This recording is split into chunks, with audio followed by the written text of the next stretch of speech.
kulanti wacan wanaagsan asxaabta soo dhawaada meel kastoo dunida ka joogtaan walaalkiin daar xasan aadan iyo mar kale iyo hordhici aan u sameynaynay koorsada ACCA-da oo in badan oo in ka mid ah ay soo codsadeen haddaba xalayto waxay inoo joogtay in aan soo fahfaahinay ACCA-da waxay tahay macluumaad yar oo kooban aan ka bixinay goortii la asaasay inta xubnood oo haatan ka diiwaan gashan ardayda dhigatay tiro intay leegyihiin iyo faa'iidooyinka laga helo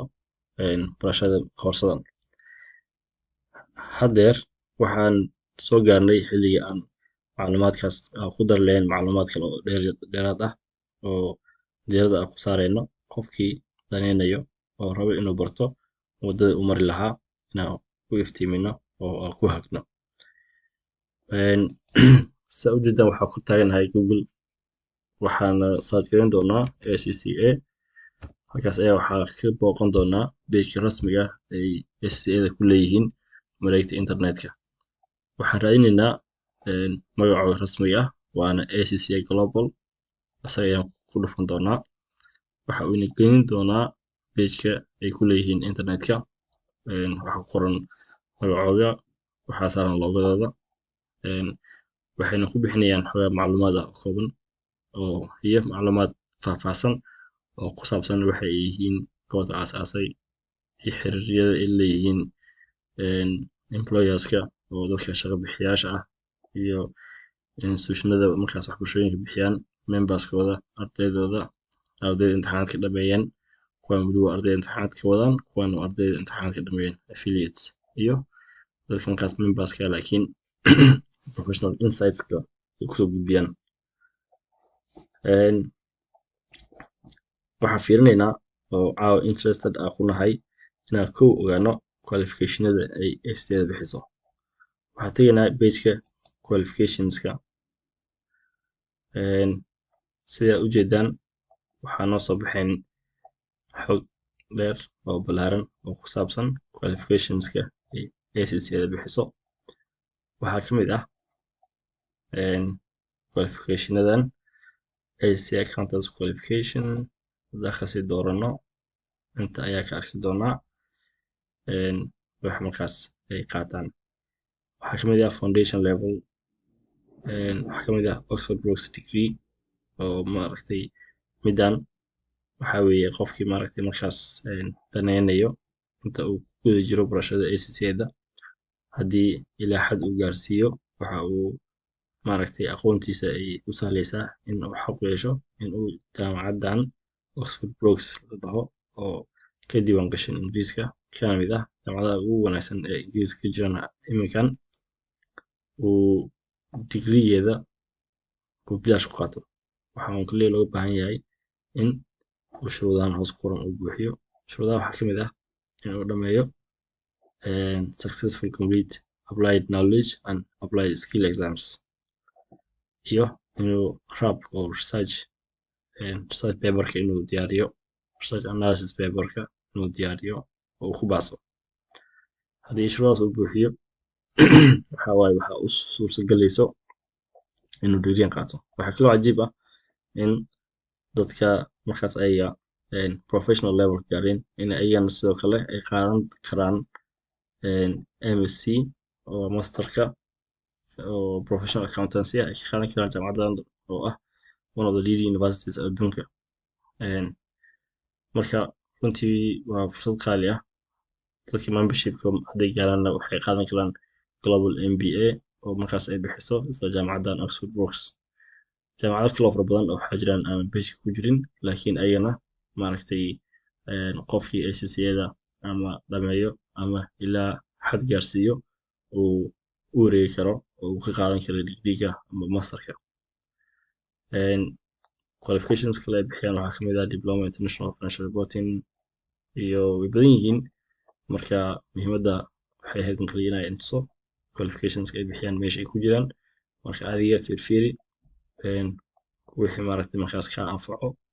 oo aad dhahdo interested waa ku tahay ama inaad maaragtay shahaado ka qaadatid ama aad cilmi ahaan u korsatid halkan ka baaro aan usoo laabto kor waxaan imaanaynaa students arday ayaa tahay waxaa rabtaa inaad baratid koorsadan xageed u maraysaa waxaad soo boqonaysaa pagekooda waxaad ka bilaabaysaa barta tan getting started ayaad dhahaysaa intaad ku dhufanaysaa kadib markaa macluumaadka aad soo hesho aad soo baarato ayaad inta imaanaysaa kadib meelahan baad akhrinaysaa waxaad eegaysaa waxyaaba ay u baahan yihiin adiga waxaa rabtid waxaasna ayaad isha marinaysaa muhiimadda ugu weyn waxaa weeye inaad ogaatid marka inta imaadid waxay ku leeyihiin waxaad samaysay go'aan wanaagsan oo aad ku maalgelinaysid mustaqbalkaaga adigoo doortay ACCA-da in aad inay ku noqoto waddadii aad ku noqon lahayd qof oo maaragtay xirfadle maaliyadeed oo la xaqiijiyey qualify gareeyey marka intaa imaanaysaa waxaad filinaysaa student registration okay inta waxaa jiro waxa la student welcome back hadaad inta ku dhufatid wuxuu kugu soo dejinayaa soo dhaweynta ardayga cusub haddaa soo degsatid midkaas oo isha marisid waxaa ka arkaysaa ardayga cusub waxay ku soo dhaweeyaan waxay markaas maaragtay u ballan qaadayaan ay maaragtay la wadaagayaan marka documentigan waa PDF akhri marka isha mari wixii xoga oo dhammaystiran halkaas ay ka helaysaa ay ku jiraan inaad maaragtay go'aansatay inaad koorsadan baratid oo ay ku jiraan maaragtay shuruudaha laga baahan yahay inaad buuxisid si arday u noqotid oo ay ku jiraan meesha maaragtay aad ka baran kartid iyo institutionska kuu fududeyn karo inaad koorsadan baratid qaabka imtixaanka u qaadan kartid qaababta lacagta u bixin kartid iyo supportka aad ka helaysid ACCA-da wixii dhan meeshan ayay ku jiraan marka documentigan student welcome back-a soo degso isha mari mataqaanaa kana baara wixii rabtid waxaan fiirinaynaa markii aad isdiiwaangelisid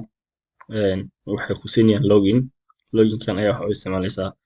my ACCA marka ku dhufatid wuxuu ku weydiinayaa login detailskaada oo meesha ardayda ay ka galayeen marka arday aad ka noqotid baa geli kartaa marka gudaha u gashidna waxaa helaysaa macluumaad ay ugu talagaleen ardayda oo keliya waxaan fiirinaynaa fiiskooda qarashaadkooda runtii way kala duwan yihiin waxa ugu muhiimsan waxaa weeye registrationka iyo registrationka waxaa weeye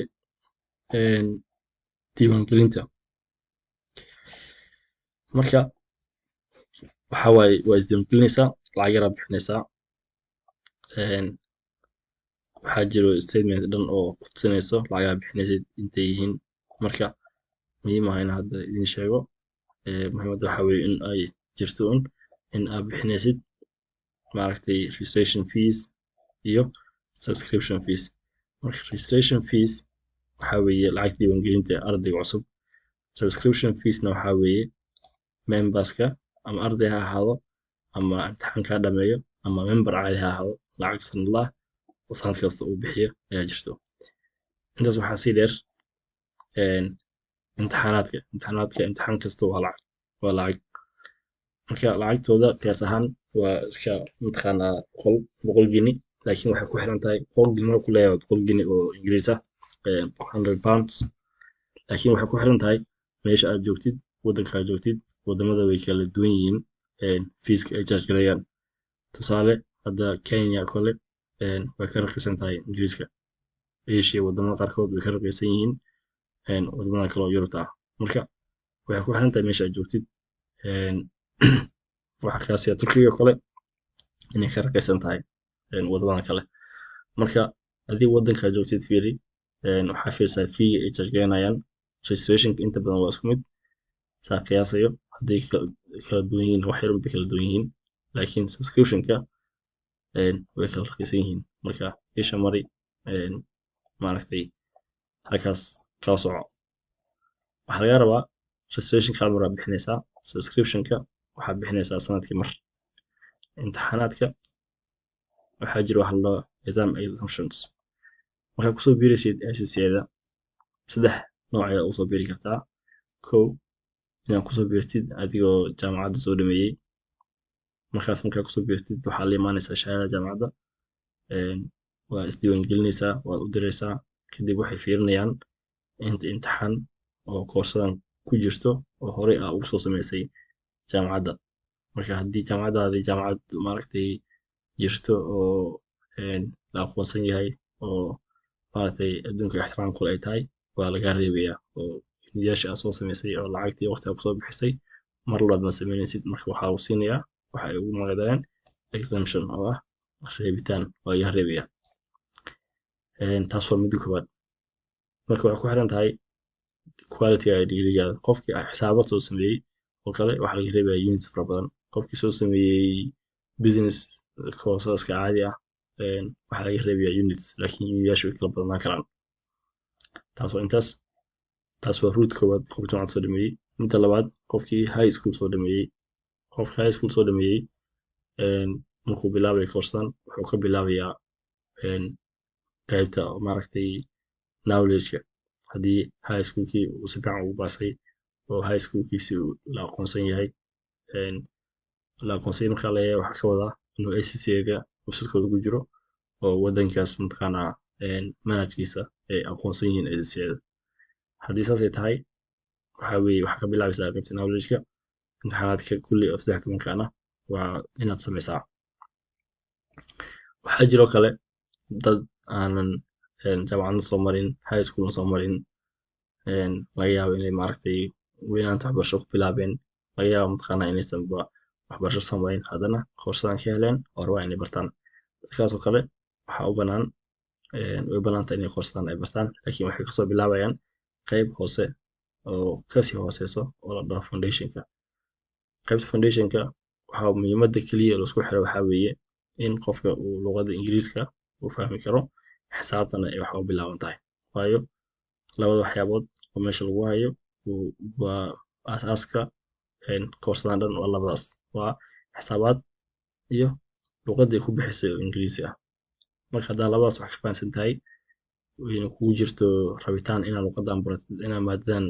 inaad koorsadan aad baratid rabtidna waa kuu furan tahay marka waan bilaabaysaa saddexdaas qaybta artan baa kasoo bilaabaysaa dad badan waxaana jiraan intay ay kasoo bilaabeen qaybta foundationka si degdeg ku dhameeyeen dad badan waxaa jiraan inta ay jaamacad soo dhameeyeen ay exemption haystaan intay bilaabeen ay ku adkaatay ama waqti badan ay ku qaateen dhameeyaan waayo waxay ku xiran tahay commitment-gaaga waxay ku xiran tahay waqtiga gelisid waxay ku xiran tahay adiga shakhsiyadaada ku xiran tahay more than anything marka waxaan idinku boorinayaa qof kasta oo interest ah oo rabo inuu koorsadan barto in ay u furan tahay inaysan ku xirnayn backgroundkaada oo educationkaaga haddii aad luqadda instructionka oo english ah fahmaysid haddii luqadda maaragtay mathematicska aad wax ka fahmaysid koorsadan waa samayn kartaa anagana wixii karaankeena waan ka caawin doonaa maaragtay waxay noo tahay sharaf waxay noo tahay maaragtay hididiilo in aan qof kasta oo rabo in caawimaad loogu fidiyo si bilaash ah aan waqtigeena ugu tabarucno oo aan gacan qabanno intaas ayaan muuqaalkan kusoo gabagabinayaa muuqaalka xigo waxaan uga hadli doonaa meesha ama tuition providerska learning providerska meesha waxaan ugu magacdareen qaybtan learning providerska baan focus saari doonaa waxaan ila wadaagi doonaa haddii aad go'aansatay inaad koorsadan baratid meesha aad ka baran kartid iyadoo bilaash ah iyadoo lacag yar la bixinayo meesha aad ka dalban kartid buugaagta kadibna waxaan sii gudagali doonaa in aan bilowno maaragtay unitskii oo koorsadii aan bilowno oo markaas cilmigii maaragtay idin baraxno oo aan tala iyo tusaalo wixii markaas karaankeena ay la wadaagno waa mahadsantihiin asalaamu calaykum kulanti wacan